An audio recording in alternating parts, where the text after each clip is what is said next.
सारांश एक पुस्तक का आपके साथ शेयर करना चाहूंगा। आपने 7 habits of highly effective people, जो पुस्तक आपने शायद पढ़ा होगा, स्टीफन कॉवी जो सबसे बड़े माने जाने वाले मैनेजमेंट गुरु थे, उन्होंने यह पुस्तक लिखा है। Considered to be the most famous management book ever written. New York Times के बेस्ट सेलर में 60 हफ्ते तक ये टॉप पे थी।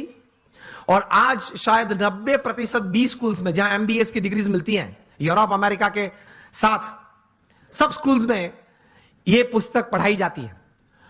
और फॉर्च्यून 500 कंपनीज के शायद ही कोई एग्जीक्यूटिव्स बचे होंगे जिन्होंने इस पुस्तक का कोई कोर्स ना किया हो, कोई क्रैश कोर्स, 1 हफ्ते का, 2 हफ्ते का, 5 हफ्ते का कोर्स ना किया हो।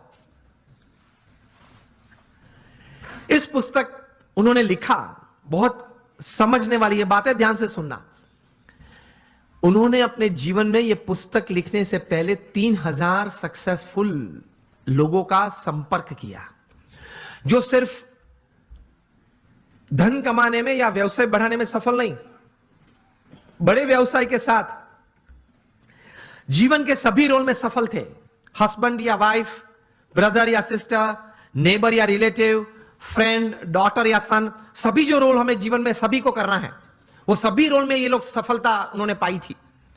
ऐसे 3000 से ज्यादा लोग को वे मिले, और मिलने के बाद शांति से 3 साल तक मतलब विचार किए, और फिर ये पुस्तक लिखे, the 7 habits of highly effective people. मतलब अति असरकारक व्यक्तित्व धराने वाले व्यक्तियों के जीवन में ये 7 आदतें मैंने कॉमन देखी। मैं सभी का वर्णन नहीं करना चाहूंगा, लेकिन सिर्फ आपको नाम देता हूं। प्रथम आदत थी प्रोएक्टिव, जो सफलता के लिए बहुत जरूरी है। हम लोग एक्टिव तो हैं, प्रोएक्टिविटी मतलब प्रतिकूल परिस्थिति में सानुकूल प्रतिभाव। प्रतिकूल परिस्थिति में सानुकूल प्रतिभाव। आपके घर में आपके मन के मुताबिक बात नहीं बनी, फिर भी आप सबको साथ देना चाहते हो।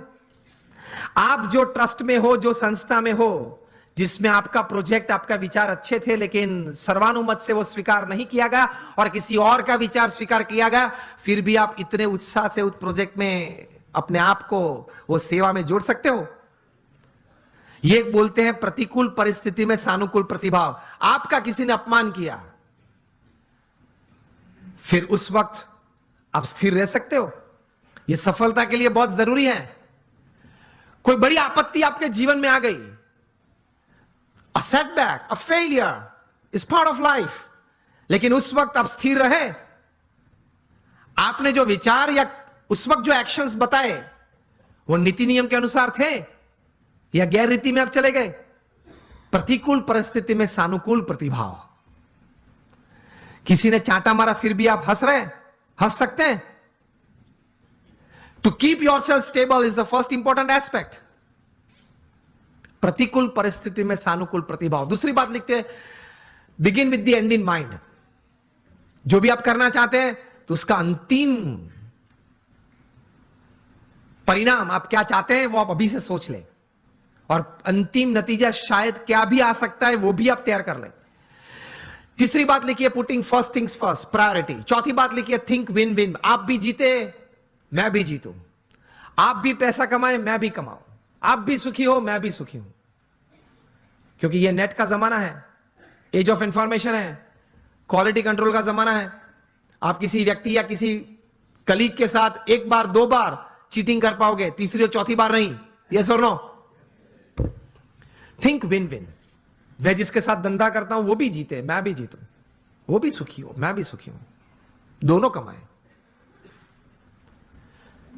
5वीं बात लिखी थी, seek first to understand and then to be understood. ये मिलियनर यूथ समृद्ध जीवन के लिए ये आदत बहुत जरूरी है। Seek first to understand and then to be understood. आप पहले वो व्यक्ति को समझने का प्रयत्न करें, फिर वो व्यक्ति मुझे समझे, ऐसी अपेक्षा रखे। हमारी बात यह होती है कि देख, तू मेरा सुन, पहले तू मेरी बात सुन। ये स्टीफन कॉवी लिखते हैं, ये 3000 सक्सेसफुल पीपल के जीवन में यह आदत थी। पहले वे सामने वाले व्यक्ति को शांति से सुनते थे। कभी हम सुनते हैं तो उसके पीछे हमारा विचार यह रहता है कि इसको उत्तर क्या दूं। उत्तर देने के लिए मत सुनना। स्टीफन कॉवी लिखते हैं, एम्फैटिक लिसनिंग। समझने के लिए सुनना। 5 आदतें हुई। 6 लिखते हैं सिनर्जी।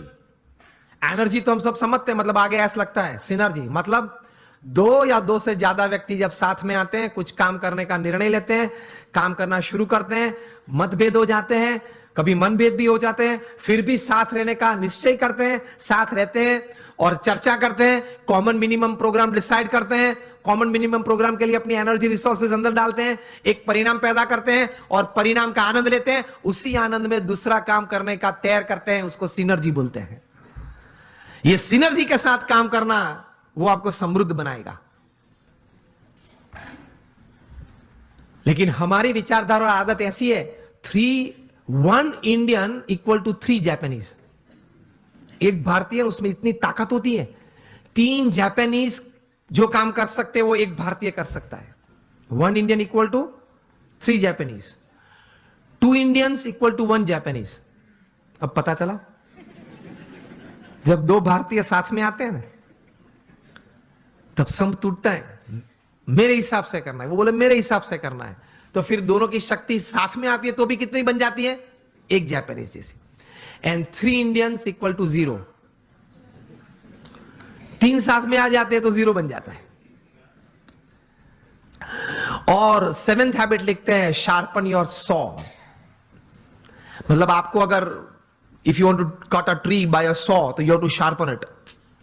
तो your saw, your physical saw, you have to keep exercises, mental saw, you have to keep good reading and thinking good, your emotional saw, that is you have to have the right type of feelings, and your spiritual saw. इसमें Stephen Covey लिखते हैं कि connect with your creator through prayers every day. आप अपने सर्जनहार के साथ संबंध नित्य रखना प्रार्थना के रूप से। ये 3000 सफल व्यक्ति के जीवन में उन्होंने भगवान के प्रति श्रद्धा दृढ़ देखी। ये सफलता का बहुत बड़ा कारण है, क्योंकि जीवन में ऐसे प्रसंग बनेंगे जब आपके मोबाइल में 500 नंबर होंगे, किसको फोन करूं वो प्रश्न आ जाएगा। और ऐसे प्रसंग बनेंगे सिवियर फेलियर के, जो लाइट हम देखते हैं, इलेक्ट्रिसिटी देखते हैं, थॉमस अल्वा एडिसन ने दी। एक बार सुबह में बड़ी आग लग गई और पूरी एडिसन फैक्ट्रीज जल गई। एडिसन को किसी ने बताया, वे चले सुबह में, देखा कि it was a heap of Ashes. छोटे बच्चे को साथ में लेके गए थे और बच्चे को बताया कि go and call your mother. क्यों? She might not have seen such a big heap of ash in her life.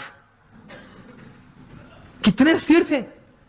और एडिसन की पत्नी जब आई, तब वो पत्नी तो एकदम जमीन पे गिर पड़ी कि हमारी फैक्ट्री की पूरी जल गई है फैक्ट्री।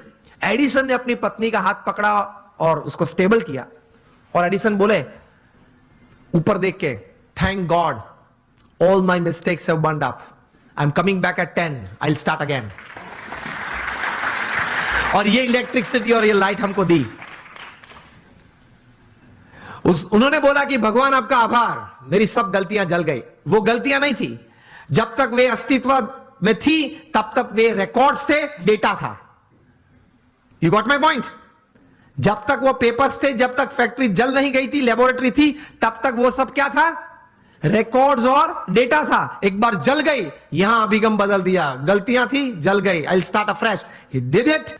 तो ऐसे महापुरुषों के जीवन में से यह बात सफलता के लिए सीखनी है। जब सेटबैक आए जीवन में, कोई फेलियर आए, कोई ऐसी परिस्थिति खड़ी हो जाए, तब यह इंट्रोस्पेक्शन करना कि मैंने अपनी बुद्धि के अनुसार पूरा पुरुषार्थ किया था, हां, तो अब भगवान की इच्छा, जो परिणाम आए वो मुझे स्वीकार है, लेकिन अब जो परिस्थिति है उससे बाहर निकलना है, और जो तैर किया वो करना तो है ही।